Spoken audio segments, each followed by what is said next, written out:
कि मैं यहाँ पहली बार आया, तो प्रभु मुझे आप वचन दीजिए कि मैं कलीसिया में क्या प्रचार करूं। और फिर मेरी नजर पास्टर जी के कमरे में वहां पर प्रभु का वचन लगाया था, पहले कोरिन्थियर 1:18 का। क्रूस की कथा मूर्खता है जो उसको मानते नहीं है, लेकिन वह सामर्थ्य है जो लोगों का उद्धार हुआ है। और मैं इतना बताना चाहता हूं कि उद्धार हुए लोगों को चंगाई की जरूरत नहीं है। जिन लोगों का उद्धार हो चुका है उनको चंगाई की जरूरत नहीं है, उनको प्रभु के वचन की जरूरत है। Praise the Lord. बाइबल, पवित्र बाइबल परमेश्वर की पहचान है। अगर ये पवित्र शास्त्र अगर हमको नहीं मिल जाता तो हम में से कोई भी परमेश्वर तक जा नहीं पहुंचते थे और हमारा विश्वास कभी हमको मिलता नहीं था। इसलिए पवित्र शास्त्र बाइबल की पहचान, उस जिंदा खुदा की पहचान वचन में दिया। यूहन्ना 1:1-2। आदि में कौन था? वचन था। जोर से बोलिए। वचन किसके साथ था? और वचन ही तो परमेश्वर को कहां ढूंढना चाहिए? वचन में। यही वचन परमेश्वर का। बहुत सारे लोग ये सोचते हैं किसी पे हाथ रखेगा तो पवित्र आत्मा जल्दी आ जाएगा। कुछ लोग मुझे पूछते हैं, पास्टर जी पवित्र आत्मा कैसे मिलेगा मुझे? तो पवित्र आत्मा मिलने का जरिया भी पवित्र शास्त्र में दिया गया है। यूहन्ना 6:63 में, जो आत्मा मैं कह रहा हूं, जो वचन मैं कह रहा हूं, उसमें मेरी आत्मा मौजूद है। शरीर कुछ लाभ नहीं है। जो बातें मैं तुमसे कह रहा हूं उसमें कौन है? मेरी आत्मा। अगर आप वचन को पकड़ कर रखोगे तो आत्मा। यीशु मसीह का बलिदान का क्रूस, ये दूसरा क्रूस है। पहला जो क्रूस वो हमारा था, और प्रेरित पौल यही कहता है कि क्रूस की कथा का मतलब क्या है? परमेश्वर का उद्धार का वचन।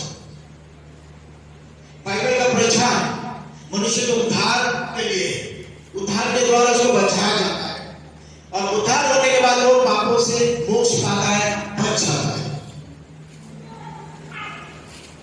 अब ये दूसरा क्रूस, ये यीशु मसीह के बलिदान का क्रूस है। Praise the Lord.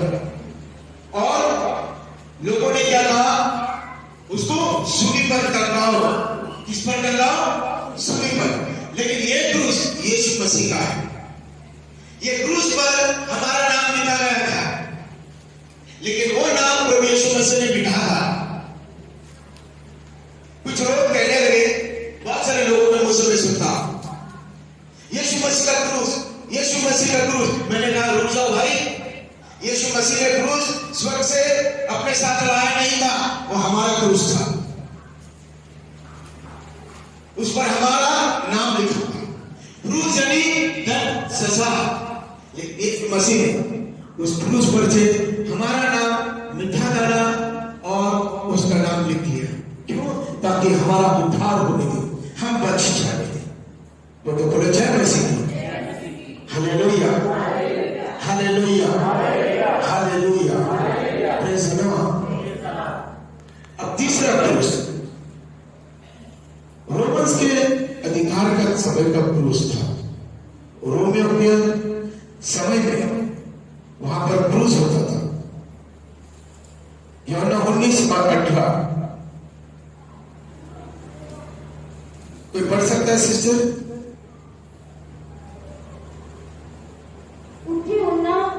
और उसने नाल होर दोवां ਨੂੰ ਸਲੀਬ ਉੱਤੇ ਚੜਾਇਆ, ਇੱਕ ਇੱਧਰ ਤੇ ਇੱਕ ਉਧਰ, ਅਤੇ ਯीशु ਵਿਚਾਲੇ। Praise the Lord, hallelujah. ये रोमन्स के अधिकार का उस समय में, रोमन्स के समय में जिस तरह इंडिया में गुनहगार लोगों को फांसी दिया जाता था, उस समय रोमन्स के अधिकारी जो थे उनका कायदा था गुनहगार लोगों को क्रूस पर मारा जाता था। क्रूस की सजा इतनी भयंकर है, वो मौत किसी को मिलना नहीं चाहिए। जिंदा क्रूस पर लटकाया जाता है और जिंदा व्यक्ति को क्रूस पर खिले मारे जाते थे और उनको तब तक टंगाया जाता है जब तक बेरहमी से उनकी मौत नहीं होती है। ये रोमन्स का कायदा था, सजा थी। ये वो तीसरा क्रूस है, रोमन्स के सजा का क्रूस। इसलिए उन्होंने चिल्ला और कहा इसको क्रूस पर टंगा दे। लेकिन यीशु मसीह के साथ में और दो लोग भी थे चोर। एक ने प्रभु को स्वीकारा, एक ने प्रभु को नकारा। तो बोले जय मसीह। ये तीसरा क्रूस था, एक रोमन्स का अधिकारी का क्रूस, एक यीशु मसीह ने क्रूस उठाया और तीसरा हमारा क्रूस। अब प्रेरित पौल क्यों कहता है क्रूस की कथा मूर्खता है उन लोगों के लिए? कौन है वो लोग जो प्रेरित पौल कहता है वो मूर्ख है? क्या आज कैसे लोग हैं जो बाइबल को बाइबल नहीं मानते, पवित्र शास्त्रों को पवित्र नहीं मानते? तुम्हारा परमेश्वर कौन सा परमेश्वर है जिसको 3 खिले मारे थे? वो क्या कर सकता है? उस वक्त की बातें आज भी लोग बोलते हैं। वो खुद को बचा नहीं सका तो हमको क्या बचाए? अगर वो खुद को बचा नहीं सका तो हमको क्या बचाए? इसलिए मूर्ख लोग वो है जिनको पवित्र शास्त्र मालूम नहीं। यीशु मसीह पवित्र शास्त्र कहता है वो बलिदान करने के लिए ही आया है, अपने आप को बचाने के लिए नहीं आया। वो कुर्बान होने के लिए आया, अपने आप को बचाने के लिए नहीं आया। वो बलिदान होने के लिए अपने आप को बचाने के लिए नहीं आया है। अगर वो अपने आप को बचाता था तो हम में से कोई भी जिंदा नहीं रहता था। वो तो बोले जय मसीह की। एक आवाज में करोड़ों स्वर्गदूत उसके सामने आते थे, लेकिन उसने किया नहीं। क्यों? क्योंकि भविष्यवाणी की गई थी कि वो हमारी बीमारियों को लेकर जाएगा, बलिदान होगा, कुर्बान होगा। इसलिए वो आया। मूर्ख वो है। यहूदी लोगों ने माना नहीं। क्यों नहीं माना? और प्रेरित पौल को क्यों कह रहे हैं कि क्रूस की कथा कौन बताए उन लोगों को जो प्रभु के वचन पर, क्रूस की कथा पर विश्वास नहीं रखते? क्योंकि यीशु मसीह दाऊद बादशाह के वंश से आया और दाऊद बादशाह बाइबल में एक बहुत बड़ा राजा है। उसने कभी अपनी जिंदगी में हार नहीं मानी और हर एक युद्ध के ऊपर युद्ध वो करता रहा और परमेश्वर के सामर्थ्य से वो हमेशा जयवंत हुआ है। तो कुछ लोगों को यही लग गया, यहूदी लोगों को, दाऊद के वंश से आने वाला राजा आएगा, वो भी दाऊद के जैसे तलवारें घोड़े होंगे और एक देश पर दूसरे देश के लोगों पर चढ़ावा करेगा और युद्ध लड़ेगा। लेकिन पवित्र बाइबल कहता है ऐसा हुआ नहीं, लेकिन यीशु मसीह राजा अपने बजाय प्रजा बनकर आए। उन लोगों ने यही सोचा, क्रूस पर वही लोग गुनहगार लोग, अपराधी लोगों को दंड दिया जाता था, तो ये अपने आप को कह रहा है ये खुदा का बेटा है, तो इसको ये सजा क्यों मिल रही है? कोई तो बोले जय मसीह की। उन्होंने प्रभु यीशु मसीह को खुदा का बेटा नहीं देखा, दूसरे गुनहगार के जैसा इसको देखा। ये भी उनके तरह सूली पर टंगाया जा रहा है, ये भी अपराधी होगा, ये भी गुनहगार होगा, क्योंकि उसको भी सूली पर चढ़ाया है। उन्होंने परमेश्वर के वचन पर गौर नहीं किया, उसके बलिदान पर, उसकी कुर्बानी पर विश्वास नहीं किया। उनको लगा कि प्रभु यीशु मसीह राजा पर आएगा, रथ जैसा आएगा और उसके हाथों में उसके पास सेनाएं होंगे। नहीं, वो राजा के महल में पैदा होने के बदले चर्बी में पैदा होगा। उसके पास कोई सेनाएं नहीं थी, वो अकेला था। सामर्थ्य था। Hallelujah, praise Lord. क्रूस की कथा में मनुष्य का उद्धार। देखिए, मनुष्य का सबसे बड़ा चमत्कार चंगाई नहीं है, मनुष्य का सबसे बड़ा चमत्कार उसका उद्धार है। अगर उद्धार है तो चमत्कार मांगने की जरूरत नहीं, अंतरी हो जाएगा। इसलिए चंगाई के पीछे मत दो, तुम्हारा उद्धार के पीछे दो। उद्धार, क्रूस की कथा उद्धार का वचन है। जितना सुनोगे मन बदलता है, जितना सुनोगे। देखिए, कुछ लोग कलीसिया में आते जरूर, मेरे भी कलीसिया में आते, माँ बाप आके निंदा करते हैं, पास्टर जी मेरा बेटा मेरी बेटी इतने साल से कलीसिया में आते हैं, लेकिन उनका स्वभाव वैसा है, अभी भी गाली गलौज करते हैं, झगड़ा करते हैं। वो क्यों बदल नहीं हुआ पास्टर जी? ये सवाल हमारे सामने भी आता है।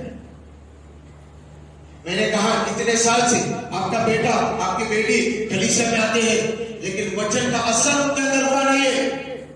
जब प्रभु का वचन का असर होता है हमारे जीवन में, तब बदलाव आता है।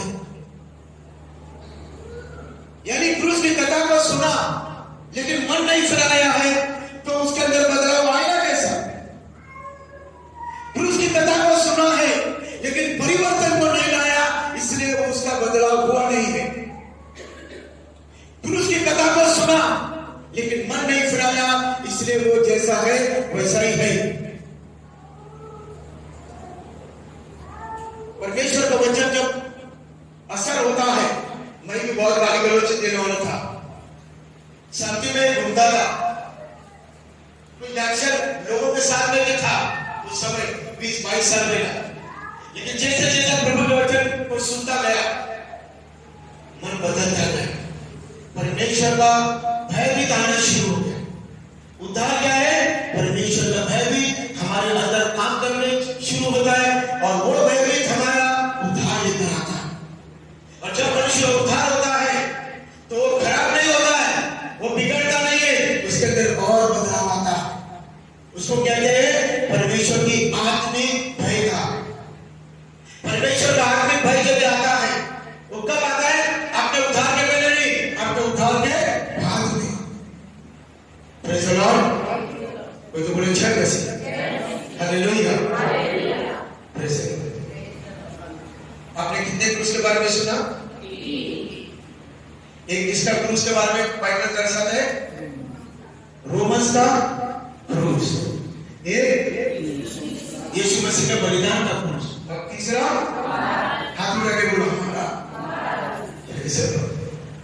तो ये मसीह जीवन क्या है? बलिदान से शुरू होना चाहिए। तो ये मसीह के पीछे चलेंगे, बलिदान अगर नहीं किया, हमारे स्वभाव का, हमारी आदत होगा, हमारे विचार होगा, हमारी बुराई होगा, तो हमारा शरीर कभी भी हमको मसीह के पीछे चलने के लिए इजाजत नहीं देगा। Praise the Lord. प्रतिदिन उठा, क्योंकि हम संसार में रहते हैं, ऐसे चीजों से घेरे हुए हैं, संगति में घेरे हुए, जहां सारी चीज बुराइयां है। मैं आपको बताना चाहता हूं कि पवित्र बाइबल के बाहर सारी दुनिया पाप में है। पवित्र बाइबल के बाहर सारा झूठ है शैतान का। इसलिए हमको पवित्र वचन में चलना चाहिए। यूहन्ना 15 और 7 का वचन कहते हैं, अगर तुम मेरे वचन में बने रहोगे तो वचन के द्वारा मैं तुझ में बना रहूंगा। तो प्रभु को आने का जरिया क्या है? परमेश्वर का वचन। कैसे? आप प्रभु के वचन को अंदर लेते रहो, प्रभु अपने वचन के द्वारा आपके अंदर आएगा। और वचन कहता है, जो तुम प्रार्थना करेगा तुमको प्रतिफल मिल जाएगा। तो बोले जय मसीह, हालेलुया। प्रतिदिन क्रूस उठा। हमारे पीछे चैलेंज है, जिंदगी बहुत सारी चैलेंजेस है। हार मत मानो, विश्वास को मत गिराओ। जैसे भाई ने गाना गाया, विश्वास परखा जाएगा, शैतान भी डराएगा। विश्वास, मत्ती के 14 22 से 23 का वचन में आप पढ़ोगे 33 तक। पेत्रस पानी पे चल रहा था, प्रभु यीशु ने उसको बुलाया, और तब जब वो पानी पर चल रहा था तब लहरें उठी, वो देखकर वो डर गया। मसीह जीवन में जब हम आगे बढ़ते हैं, पीछे मत देखना। जो लोग पीछे देखेंगे वो पानी में गिर जाएंगे, कभी पीछे मत देखना। मसीह के जीवन में अगर पीछे देखा तो आपको संघर्ष, तकलीफ सब कुछ मिलेगा। मसीह के जीवन में आगे बढ़ो, चाहे आंधी आने दे, तूफान आने, कोई भी समस्या आने दे, कोई भी बीमारी आने दे, हर चीज का मुकाबला विश्वास के जरिए कर। तुम्हारी बीमारी के सामने विश्वास में खड़ा रहे, तुम्हारी परेशानी के सामने विश्वास में खड़ा रहने दे, शैतान के सामने विश्वास में खड़ा रहे, समस्या के सामने विश्वास में खड़ा रहे। जब तक आपके सामने ये पर्वत आएगा, विश्वास में खड़ा रहे, क्योंकि विश्वास बढ़ता जाएगा, शैतान डरेगा, लेकिन विश्वास में मसीह आपके साथ है तो तुम्हारे शत्रु कौन है?